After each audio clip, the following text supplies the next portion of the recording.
Okay, hello everybody. Today we're interviewing Alex Pirie here in Rotorua, and we're going to let him just introduce himself to start off with.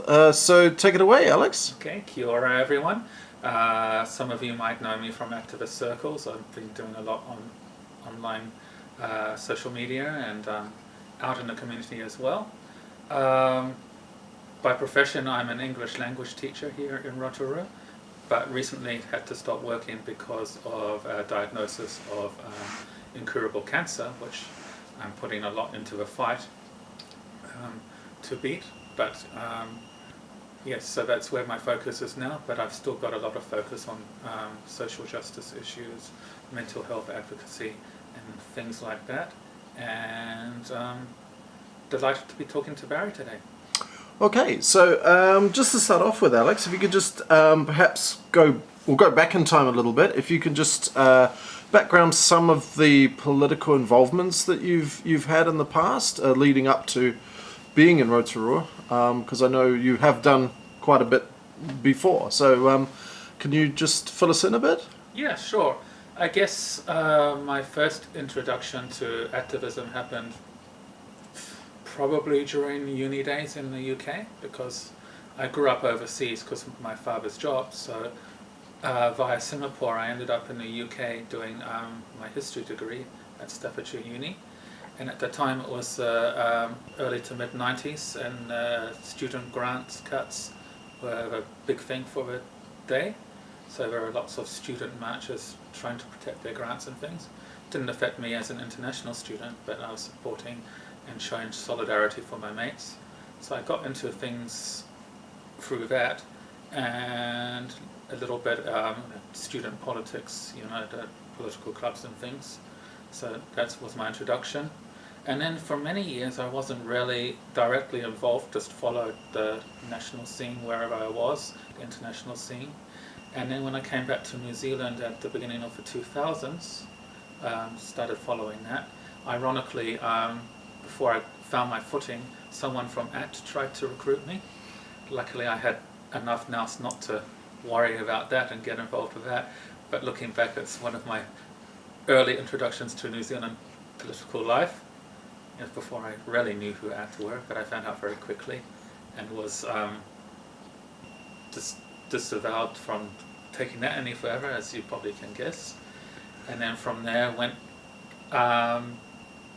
just observing, and then in 2005, 2006 I joined a language school where the working conditions and the pay was not so good, and I'm not a confrontational person, so usually my MO is to support people when something comes up and they organise something. I've got their back, but at this particular workplace people were just complaining and not doing anything, so it started to annoy me enough. Okay, I thought, well, let's do something about it. And at the time didn't really know about unions or anything like that, but looked into it, and I saw that there were two unions that represented language schools in New Zealand, Auckland anyway, and one was a tertiary union, and they didn't seem to be very active in our sector, and also their fees were quite high comparatively, and the other union was Unite. So I contacted Mike Pirie, who as a former language teacher was quite understanding of our plight, explained the situation, and he suggested to have a meeting to discuss it with interested colleagues, and then if they showed interest, go from there. So that happened. We worked quite near Myers Park, so about 8 or 9 of us went across to Myers Park, sunny day, decided that we were interested in pursuing the union route, and from there we all met in a nearby cafe with Mike Pirie, who explained what they could do for us, and that was we were the original gang of 8.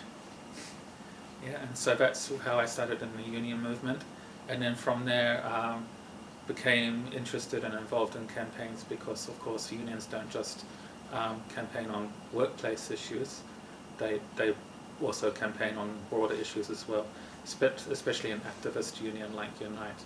So Supersize My Pay, later it was things like Monsanto and asset sales, things like that.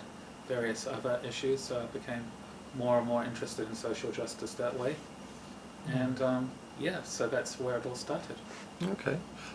So just before we move on to the current state of affairs, for you, what would you say was the most rewarding of the experiences you had at that time? Firstly, it was starting up a union presence from scratch. So I'd never done anything like that before. As I say, I'm not confrontational. It was very nerve-wracking, but because I had the support of those 7 or 8 people who were right behind me, and then 1 or 2 of them very actively supporting me, it made it really worthwhile, and it felt really good, and to do something. The side effect of that is that management were very happy. So from that point on, I was targeted for poor teaching performance or student complaints. So it was an ongoing battle, but I lasted 7 years and had great support from Unite and colleagues. So came away from that with my reputation intact at least. And so yeah, that's probably one of my proudest moments, having a union set up. And as far as I know, that particular school still has a strong union presence in Auckland. So I'm quite proud of that. Oh, okay. So now you're living in Rotorua. That's right. What brought you here? Pure and simple, living costs and lifestyle. Because I don't drive, but even the transport system in Auckland is not so great depending on where you live. And where I was living up on the Hibiscus coast, it's an hour plus to the city centre where most of the schools I worked at were. So you get used to it, and there's less stress than a driver, for example, because they're concentrated on the road. But it's just the grind every day, an hour to work, an hour home. And my wife as well, she was driving, and she was often in a car for an hour and a half for a journey that should have taken no more than 30 minutes, just because of the traffic grind. Mm-hmm. So there was that, and then there was the continually rising costs, because prices, as you know, go up and up and up, and in the ESL sector, and I think in New Zealand it's a low wage economy, so wages don't keep pace with cost rises. So eventually we just hit the wall and said, okay, we've got to do something to change our situation. There's no short-term hope of getting higher paid jobs without training and big changes in costs. So the only other option open to us was to go to somewhere smaller with cheaper living costs and more relaxed lifestyle. So by some luck and some coincidences and so on, we ended up in Rotorua, and glad we did so. So looking at Rotorua itself, now that you've been, how long have you been here now? It'll be 2 years in April. So 2 just years, under 2 years. Right. Looking at the wider situation in Rotorua itself and maybe the region, Yes. what would you say are the major issues of concern to people in this area as far as you've been able to pick up? Well, in terms of things that interest me, I would highlight homelessness, because that's something I picked up on very quickly. It's in the local media a lot, and you do see people on the streets panhandling and asking for help. And I think it is a big concern around the country, and statistics show that per capita, I think I saw that after Auckland we're number 2 for homelessness rates in Rotorua. And that's a huge thing, for such a small community, and as it is anywhere. And it just, I don't know, tugs at my heartstrings, because I just don't think it should be such a factor, and I think that more needs to be done. And to that effect, I've been involved a couple of times with Love Soup Rotorua, which is an organisation that helps with meals for our rough sleepers, and also helps them transition into homes. So I'm a very big supporter of that organisations and organisations that do similar. Yeah, so that would be the number one thing for me. And of course all of these things tie in with isolation and neoliberalism, and I think that's the wider issue that needs to be brought to attention. There's so many individual causes and issues, but I think they all tie into one big thing often. So you mentioned Love Soup as being an organisation that's trying to assist in that area. Are there any gaps that you still see that need filling, where somebody isn't doing something or should be doing more? And what would that be? I guess in terms of doing more, I just think the current system is designed at best to put band-aids on things. So issues come up, people start talking about them, complaining about them, getting upset, and then if you're lucky, the government will react and do something, put some money into something, or set up a project or something like that. But by then the problem is already in existence, so that you're sort of chasing the problem all the time. Another example, which of course affects me, is cancer. And in the news this week have been stories about the fact that Australia has licensed or approved lots of different drugs to help cancer patients, whereas here there's been very little done to approve new drugs or to start clinical trials on some of the new drugs, and that's because the limits to pharmac and things like that. So these are things happening at the moment. And another thing related to that is the impending referendum for cannabis reform. What's your position about the referendum?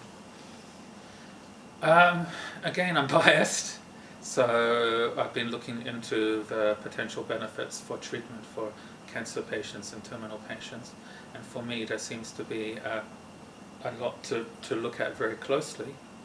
And so for me, I think that I would support the referendum, but I know there are people out there who've got concerns with people in their family who've had addiction problems and so on. But for me, I think that's not enough to stop the referendum, and I hope that it gets approved next year. And what's your feeling at the moment? Do you think it will? Well, indications are that it will, because it's generally very positively being responded to, but it's quite early yet, and we haven't got the guidelines and the parameters of the referendum yet. So I think we just have to wait and see, but the signs look positive. What do you think lies behind that positive approach? I mean, is it something on a social level, or is it being driven by the government, or where do you see the source of that being? I always have a slight bit of cynicism when it comes to these things, and I think part of it is economic, because I think that the driver is partly social, because cannabis use is so widely recognized and done, so that everyone knows someone who has or does use cannabis, even if they keep it quiet. So it's undercover, widely accepted, and not really that taboo anymore. And I think that society has brought that aspect. And then conservative legal types have still resisted and wanted to keep it illegal, and have suppressed it like many other things. But now that they're looking at economic models, I think that they've become more enthusiastic. So I think those two trends are meeting, that the social side, the medical side, and in fact the commercial side are sort of gelling, and there's sort of this mix happening at the moment, and that's why it's come together now. Plus international examples are encouraging it as well. Right, so it's sort of a positive perfect storm, as it were. Yes.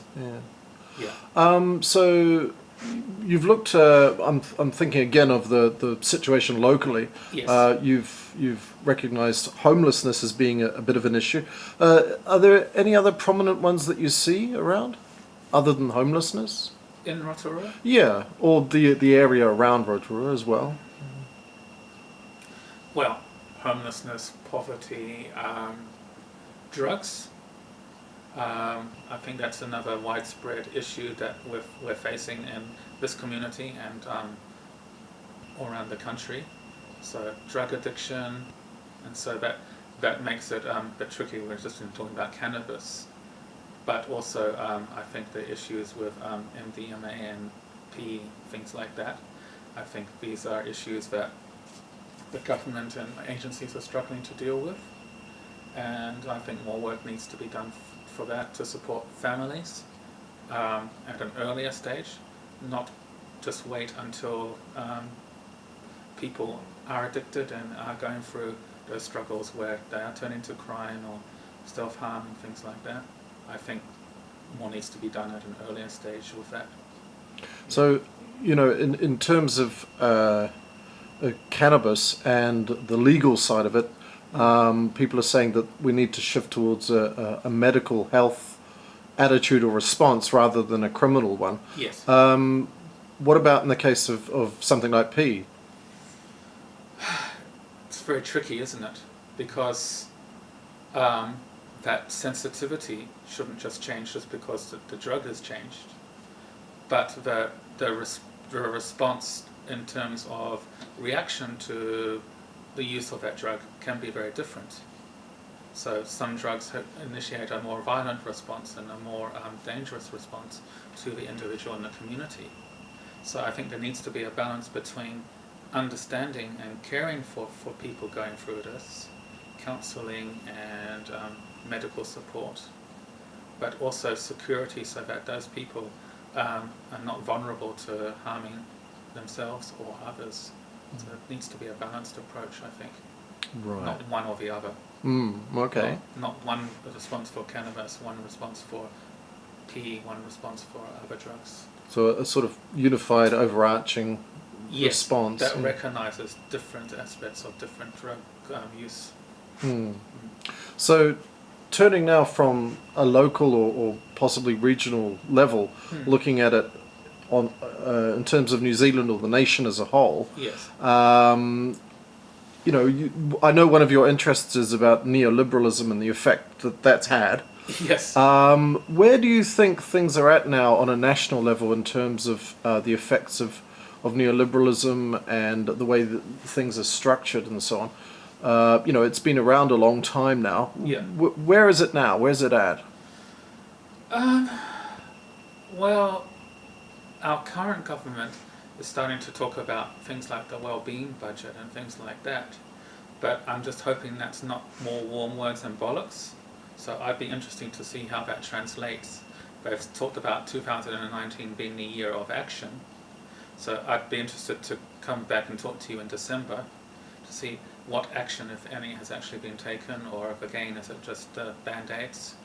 Because I've talked before with you and others about the atomized individualism that occurs in our societies, where we're encouraged to think of ourselves, focus on our own needs, and sort of push others aside who get in the way. So apart from family, workmates, people who are important or useful to us, I think they don't come into it so much. So, community building is much more challenging. But I do think that there is a backlash with that, and I think we're seeing lots of efforts in New Zealand and around the world to bring back that community. And I think it's interesting how, don't like labels, but the millennial generation is responding to that. For example, I've just joined an organisation called Organise Aotearoa, which is very much a youth-driven organisation, but as their name suggests, they have so far shown themselves to be very organised and very much about community building and about dismantling the excesses of neoliberalism and building communities for everyone, not just the 1% or the very wealthy. Yeah. So you do see some progress happening out there on this front? I see some hope. Yeah. I mean, progress they exist. So yes, there is progress, but I see some hope. It's not just the neolibs and their cohorts. This hammering us and then nothing happening anymore. Mm. So there's been signs in the past, and this could come to the same result, but I have some hope that the resistance is real.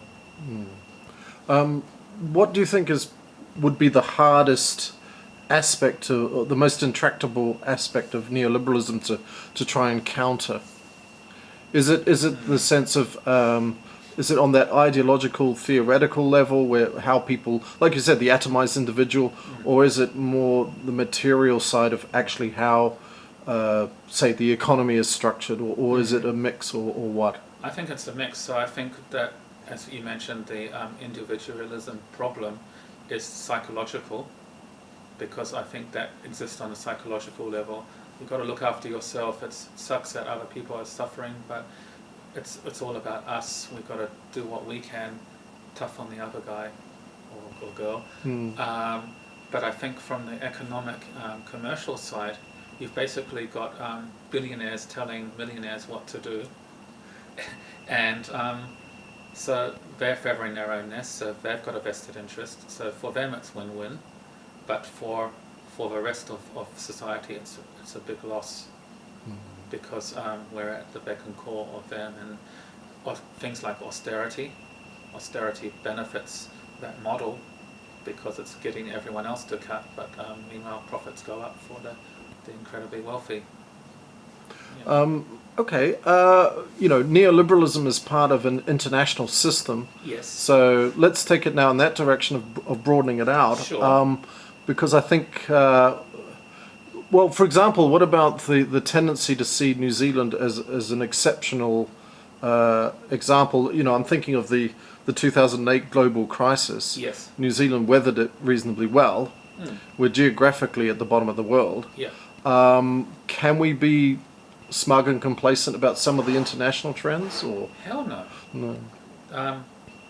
At the same time, people were talking about that. Other people were talking about the missing 500,000 voters. I'm putting it in a electoral context, but for me, those 500,000 voters don't just represent the electorate. They represent the numbers of people who are in extreme poverty or extreme indifference because of inequality. So they're the ones who aren't voting because they don't see that there's anything in it for them, and they struggle no matter who's in power or what policies come up. So they've lost interest, and I think that's a very dangerous and sad thing, because if people lose interest, then they're lost to a community in whatever context you see that. So if you have 500,000 people not interested in any kind of community, that's not a great symbol for society, and effective society, is it? Seems ridiculous to me. So when you look at some of the political and economic trends internationally, things such as Donald Trump's victory, Yes. things going on in Brazil, and so on, this rise in right-wing populism. Yes. What's your take on that? Well, some people would say these things are cyclical, that over history we've always had these dominant movements that are at heart fascistic or chauvinistic or authoritarian in some way. So they're bound to happen. But it's not like we're giving a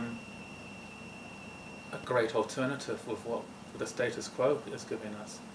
What the status quo shows us is at best indifference, and at worst hostility to the plight of workers and people who struggle with inequality. So on one hand you've got hostile indifference, and on the other side you've got aggression to people from different parts of society who are vulnerable to fascistic elements. And I think that's a very dangerous thing, but I think that people are starting to mobilize in early days, so we don't know where that's going to go. But scary times, but also I still have a little bit of hope that things will be resisted. So looking to the future, Yes. Crystal ball time, what would you hope to see if you looked into the future and say a year, 5 years, 10 years from now, or on a larger scale? Firstly, what do you think is likely to happen, and what would you like to happen if you see the difference? Well, firstly, from what I'd like to see is a form of evolutionary revolution, which would be my ideal. But human nature being how it is, and from what we're seeing and are seeing, I think violence will happen in various places. But my ideal would be an evolutionary revolution where the parts of state that we don't need sort of wither away because people have just got fed up with them and decided they don't want them anymore. I always take issue with people who talk about glorious revolutions, because glorious revolutions barely ever happen. There's always violence, and the end result might justify the means, but it's not something that you should jump up and down and say, oh, I want a violent revolution, because there will be horrible things. But I think that the way things are not sustainable, even with global warming and climate change. So even if it comes to those factors that trigger the change, something will be the catalyst, and we just don't know what it is on a global or even a national scale yet. So at this stage, do you ultimately feel optimistic or pessimistic about the future? I wax and wane on that, because human society has always found a way to adapt and change, but I think now the stakes are much higher with climate change and the destructiveness of the tools that states and governments and armies have. So I think the risk is much higher, but I think also the hope is still there. Okay, nearly ready to wrap up, I think. So we've gone into the big scale of things. So let's bring it back down to you again. Okay. So yeah, for yourself, what are you doing now, and what will you be doing in your future? Yes. So I enjoy doing things like this. So I want to hopefully have a legacy. What that is, I'm not quite sure yet, because with my cancer diagnosis I've been told I've got this diagnosis of incurable cancer, but no one's really sure how long I have or what state I'll be in for how long, and I still have hope to beat it while I'm still in reasonably good health. But even if I don't, I want to not just shuffle off the mortal coil. I want to have some kind of legacy or some kind of memory where I left the place and to some extent better than when I found it. It might be quite egotistical, but that's something I've always felt strongly I believed in. Yeah, make the world a better place in some way. So whether it becomes a trust fund to help fund causes I believe in, or some kind of project that I can put my name to, or some result that happens that I've been part of, that would be great for me. Brilliant. To be confirmed. Yeah. So just to finish off, you are trying to raise these funds. Yes. Could you just tell everybody how they could possibly make a donation or help out? Well, yes, I do have a Give a Little page, which a friend very kindly set up for me, which is to explore alternative treatments. If the treatment in New Zealand doesn't continue to be helpful, I may end up going overseas for alternative treatments. Or, if that doesn't work out, it's also for bucket list experiences. My friends want me to, and family want me to enjoy the time. So if I find out in a few months that I have a limited prognosis, I want to go and enjoy some experiences. Maybe meet up with some of these amazing people that we've been talking about today. And so the two things are for alternative treatments and for bucket list experiences in New Zealand and maybe elsewhere. So my Give a Little page is, I think it's Give a Little and Hope for Alex.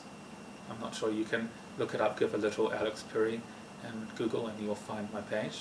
So any donations are gratefully received, but also messages of support and other things are also really humbly appreciated as well.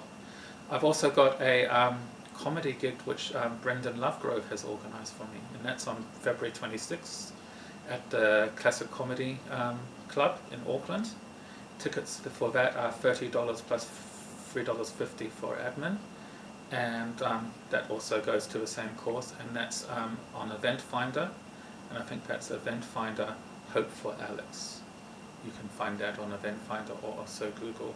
So get tickets for that, because there's a good lineup of comedians, including Brendan Lovegrove, Tim Batt, and other people's names escape me, but you can see that on the website. So yeah, really appreciate all the support, and thank you for watching this interview. Brilliant. Thanks very much.